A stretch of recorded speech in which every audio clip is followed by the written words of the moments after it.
ಕುಮಟಾ ತಾಲೂಕಿನ ಕಲ್ಲಬ್ಬೆ ಗ್ರಾಮ ಪಂಚಾಯತ್ ವ್ಯಾಪ್ತಿಯಲ್ಲಿ 23.22 ಕೋಟಿ ರೂಪಾಯಿ ವೆಚ್ಚದಲ್ಲಿ ನಿರ್ಮಾಣವಾದ ಬೊಗ್ರೆಬೈಲ್ ಸೇತುವೆಯನ್ನು ಜಿಲ್ಲಾ ಉಸ್ತುವಾರಿ ಸಚಿವ ಮಂಕಾಳ ವೈದ್ಯರು ಲೋಕಾರ್ಪಣೆಗೊಳಿಸಿದರು.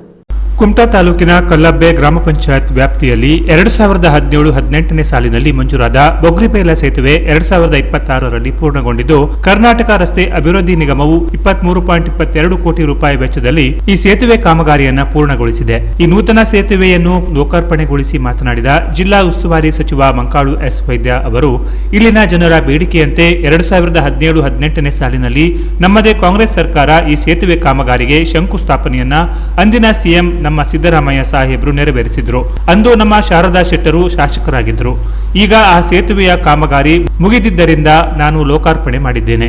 ಈ ಸೇತುವೆ ಕಾಮಗಾರಿ ಪ್ರಗತಿಯಲ್ಲಿರುವಾಗ ಅನುದಾನ ವಿಳಂಬವಾದಾಗ ಈಗಿನ ಶಾಸಕರಾದ ದಿನಕರ್ ಶೆಟ್ಟರು ಮುತುವರ್ಜಿ ವಹಿಸಿ ಅನುದಾನ ಬಿಡುಗಡೆ ಮಾಡಿಸಿ ಸೇತುವೆ ಕಾಮಗಾರಿಗೆ ವೇಗ ನೀಡಿದ್ದರು. ಸಂಪರ್ಕ ರಸ್ತೆ ನಿರ್ಮಾಣಕ್ಕೂ ಸಹಕಾರ ನೀಡಿದ್ದಾರೆ. ಎಲ್ಲರ ಸಹಕಾರದಿಂದ ಈ ಭಾಗದಲ್ಲಿ ಸುಸಜ್ಜಿತ ಸೇತುವೆ ನಿರ್ಮಾಣವಾಗಿದ್ದರಿಂದ ಇಲ್ಲಿನ ಜನರಿಗೆ ಭಾರಿ ಅನುಕೂಲವಾಗಿದೆ.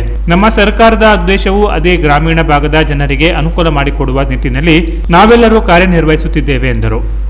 ಅದ್ಭುತವಾದಂತಹ ಕಾರ್ಯಕ್ರಮ 2017-18ರಲ್ಲಿ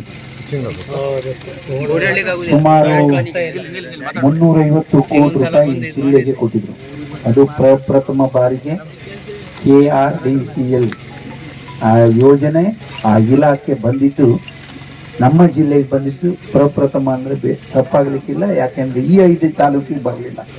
ನನಗೆ ಗೊತ್ತಿದ್ದಾಗೆ ನಾವು ಸರಾವತಿ ಅಲ್ಲಿ ಇದು ಅಳವಿಕುಡಿ ಇರ್ಬೋದು, ನಮ್ಮಲ್ಲಿ ಒಂದು ಅಳವಿಕುಡಿ ಇದೆ, ಶಿರಾಲಿ ಅಳವಿಕುಡಿ, ಇಲ್ಲಿ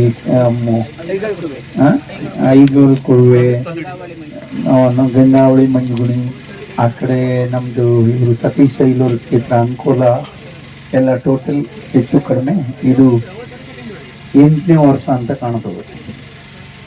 ಆಗ ಸನ್ಮಾನ್ಯ ಮುಖ್ಯಮಂತ್ರಿಗಳು ಬಂದು ನಮ್ಮಲ್ಲೆಲ್ಲ ಉದ್ಘಾಟನೆ ಮಾಡಿದರು. ಶಂಕುಸ್ಥಾಪನೆ ಉದ್ಘಾಟನೆ ಎಲ್ಲ ಮುಖ್ಯಮಂತ್ರಿಗಳು ಅಡಿಗಲ್ಲು ಮೂರ್ಖ ಮಾಡಿದರು. ಸನ್ಮಾನ್ಯ ಸಿದ್ದರಾಮಯ್ಯ ಸಾಹೇಬರು ಇವರೇ ಆವಾಗ ಮುಖ್ಯಮಂತ್ರಿ ಇದ್ರು. ಈಗ ಅವರೇ ಇದ್ದಾರೆ. ನಾವು ಅವರನ್ನೇ ಕರೆದು ಇಡೀ ಜಿಲ್ಲೆ ಬ್ರಿಡ್ಜ್ ಎಲ್ಲ ಉದ್ಘಾಟನೆ ಮಾಡೋದು ಅನ್ನೋದು ತೀರ್ಮಾನ ಮಾಡಿದರು.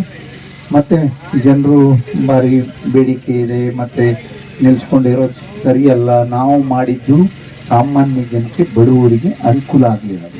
ಉದ್ಘಾಟನೆ ಮಾಡೋದು ಮುಖ್ಯ ಅಲ್ಲ, ಆ ಕೆಲಸ ಆಗೋದು ಮುಖ್ಯ.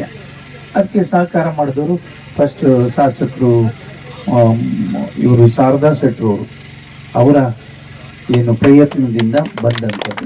ಅದರ ನಂತರ 5 ವರ್ಷ ಇವರು ದಿನಕರ್ ಶೆಟ್ಟರು ಅವರು ನಾವೇನು ಹಣ ತಂದಿದ್ರು ಕೆಲವು ಹಣ ಸಾಕಾಗಲಿಲ್ಲ. ಇದು ಬ್ರಿಡ್ಜ್ಗೆ ಎಲ್ಲ ಕಡೆ ಬ್ರಿಡ್ಜ್ಗೂ 20% ಜಾಸ್ತಿ ಆಯಿತು. ಹಾಗಾಗಿ 1 ವರ್ಷ 2 ವರ್ಷ ನಿಂತಿತ್ತು. ಆವಾಗಿನ SR ರೇಟೇ ಬೇರೆ ಇತ್ತು, ಈಗಿನ SR ರೇಟೇ ಬೇರೆ ಇತ್ತು. ಹಾಗಾಗಿ ನಾವು ಇರ್ತಿರೋ ಇಲ್ವೋ ಅಥವಾ ರಾಜಕೀಯದಲ್ಲಿ ಇರ್ತಾರೋ ಇಲ್ವೋ ಗೊತ್ತಿಲ್ಲ, ನಾವು ಏನು ಕೆಲಸ ಮಾಡ್ತಾರೆ ಅದನ್ನು ಜನ ಗುರುತಿಸ್ತಾರೆ, ನಾವು ಮಾಡಿದ್ದು ನೆನಪು ಮಾಡ್ಕೊಳ್ತಾರೆ. ನಮ್ಗೆ ಕೊಡೋದು 5 ವರ್ಷ ನೀವು ಕಾಲಾವಕಾಶ, ಅದರಲ್ಲಿ ನಿಮ್ಗೆ ಏನು ಮಾಡಿದ್ದಾರೆ ಅನ್ನೋದು ಭಾಳ ಮುಖ್ಯವಾಗಿದೆ. ಹಾಗಾಗಿ ಈ ಕೆಲಸ ಹಿಂದೆ ನಮ್ಮ ಸರ್ಕಾರದಲ್ಲಾಗಿತ್ತು, ಈಗ ನಮ್ಮ ಸರ್ಕಾರದಲ್ಲೇ ಉದ್ಘಾಟನೆ ಆಯಿತು. ಈ ಸಂದರ್ಭದಲ್ಲಿ ಜಿಲ್ಲಾ ಉಸ್ತುವಾರಿ ಸಚಿವ ಮಂಕಾಳು ಎಸ್ ವೈದ್ಯ, ಮಾಜಿ ಶಾಸಕಿ ಶಾರದಾ ಮೋಹನ ಶೆಟ್ಟಿ ಮತ್ತು ಶಾಸಕ ದಿನಕರ್ ಶೆಟ್ಟಿ ಅವರನ್ನು ಊರ ನಾಗರಿಕರ ಪರವಾಗಿ ಸನ್ಮಾನಿಸಿ ಗೌರವಿಸಲಾಯಿತು. ಈ ಸಂದರ್ಭದಲ್ಲಿ ಕತಗಾಲ್ ಹೊನ್ನಾವರ ರಸ್ತೆಯನ್ನು ಅಗಲೀಕರಣಗೊಳಿಸುವಂತೆ ಆಗ್ರಹಿಸಿ ವಕೀಲ ಜಯಂತ್ ನಾಯ್ಕ್ ನೇತೃತ್ವದಲ್ಲಿ ಊರಿನ ಗ್ರಾಮಸ್ಥರು ಸಚಿವರಿಗೆ ಮನವಿ ಸಲ್ಲಿಸಿದರು. ಈ ಮನವಿ ಸಲ್ಲಿಕೆಯಲ್ಲಿ ಊರಿನ ಪ್ರಮುಖರಾದ ರವಿ ಹೆಗಡೆ, ಟಿಟಿ ಹೆಗಡೆ, ಸುಬ್ರಹ್ಮಣ್ಯ ಭಟ್ಟ, ಗಜಾನನ ಕೋಡಿಯ, ವಸಂತ ಶೆಟ್ಟಿ, ಸಿಜಿ ಹೆಗಡೆ, ಮಂಜುನಾಥ್ ನಾಯ್ಕ್, ಗೋಪಾಲ್ ನಾಯ್ಕ್ ಇತರರು ಇದ್ದರು. ಅಲ್ಲದೆ ಈ ಬೊಗ್ರೆಬೈಲ್ ಸೇತುವೆ ಮಂಜೂರಿ ಮಾಡುವಲ್ಲಿ ಪ್ರಮುಖ ಪಾತ್ರ ವಹಿಸಿದ ಮಾಜಿ ಶಾಸಕಿ ಶಾರದಾ ಮೋಹನ್ ಶೆಟ್ಟಿ ಸೇರಿದಂತೆ ಇತರರಿಗೂ ವಕೀಲ ಜಯಂತ್ ನಾಯ್ಕರು ಕೃತಜ್ಞತೆ ಸಲ್ಲಿಸಿದರು. ಇದು 4 ಪಂಚಾಯತನ್ನು ಒಳಗೊಂಡಂಥ ಒಂದು ಸಂಗಮ ಸ್ಥಳ. ಅಂದರೆ ಮೂರೂರು, ಕಲ್ಲಬ್ಬೆ, ಅಳ್ಕೋಡ್ ಹಾಗೂ ದ್ವಿಗಿ ಪಂಚಾಯತನ್ನು ಒಳಗೊಂಡಂಥ ಒಂದು ಸ್ಥಳದಲ್ಲಿ ಈ ಕತಗಾಲ್ ಹೊನ್ನಾವರ ರಸ್ತೆ ಹಾದೋಗಿದೆ. ಆ ಸ್ಥಳದಲ್ಲಿ ಈ ಬ್ರಿಡ್ಜ್ ನಿರ್ಮಾಣ ಆಗಿದೆ.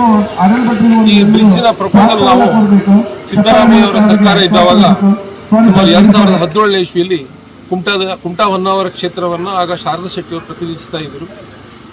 ಆ ಸಮಯದಲ್ಲಿ ನಾವು ನಮ್ಮ ಊರಿನವರೆಲ್ಲ ಸೇರಿಕೊಂಡು, ಬಹುಶಃ ಸುತ್ತಮುತ್ತಲು ಎಲ್ಲ ಗ್ರಾಮದವ್ರು ಸೇರಿಕೊಂಡು ಒಂದು ಟೀಮ್ ಆಗಿ ವರ್ಕ್ ಮಾಡಿ ಶಾರದ್ ಶೆಟ್ಟಿ ಅವರ ಹತ್ರ ನಮ್ಮ ಪ್ರಪೋಸಲ್ ಇಟ್ಟಾವಾಗ ಅವರು ಈ ಪ್ರಪೋಸಲ್ಗೆ ಯಾವ ರೀತಿ ಹೋಗಬೇಕು, ಯಾವ ಅಧಿಕಾರಿಗಳನ್ನು ಭೇಟಿ ಮಾಡ್ಬೇಕಂತ ನಮಗೆ ಸಲಹೆ ಕೊಡೋದ್ರ ಮುಖೇನ ಲೆಟರ್ ಕೂಡ ಕೊಟ್ಟಿದ್ರು. ಆ ಲೆಟ್ರನ್ನು ಆಮೇಲೆ ನಾವು ನಮ್ಮದೇ ಊರಿನವರಾದ IIMನಲ್ಲಿ ಡೀನ ಕೆಲಸ ಮಾಡ್ತಿರ್ತಕ್ಕಂಥ ಡಾಕ್ಟರ್ ಗೋಪಾಲ್ ನಾಯ್ಕರು ಕೂಡ ಸಾಕಷ್ಟು ಸಹಕಾರ ಕೊಟ್ಟಿದ್ದಾರೆ. ಅವರು ಅಧಿಕಾರಿ ಲೆವೆಲಲ್ಲಿ ಏನು ಕೆಲಸ ಮಾಡಬೇಕು ಮಾಡಿದ್ದಾರೆ. ಆ ಲೆಟ್ರೆಲ್ಲ ಅವ್ರು ಯಾರಿಗೆ ಕಳಿಸ್ಬೇಕು ಕಳಿಸಿ ಅಧಿಕಾರಿ ಲೆವೆಲಲ್ಲಿ ಮಾತಾಡಿ ಸರ್ಕಾರದ ಕ್ಯಾಬಿನೆಟ್ಗೆ ಹೋಗುವಷ್ಟು ಸಹಾಯವನ್ನು ಡಾಕ್ಟರ್ ಗೋಪಾಲ್ ನಾಯ್ಕರು ಆ ಸಮಯದಲ್ಲಿ ಮಾಡಿಕೊಟ್ಟಿದ್ದಾರೆ. ಹಾಗಾಗಿ ನಮಗೆ ಈ ಕೆಲಸ ಸ್ವಲ್ಪ ಸುಸೂತ್ರವಾಗಾಯಿತು. ಆ ನಂತರ ಈ ಕಡತ ಅಲ್ಲಿಂದ ಸೀದಾ ದೇಶಪಾಂಡೆ ಅವರು ಆವಾಗ ಉಸ್ತುವಾರಿ ಮಂತ್ರಿಗಳಿದ್ದರು. ದೇಶಪಾಂಡೆ ಉಸ್ತುವಾರಿ ಮಂತ್ರಿಗಳಿದ್ದಾವಾಗ ನಮಗೆ ಒಂದು ಕಾಲ್ ಬಂತು ನಮಗೆ ಟೀಮ್ಗೆ, ನೀವು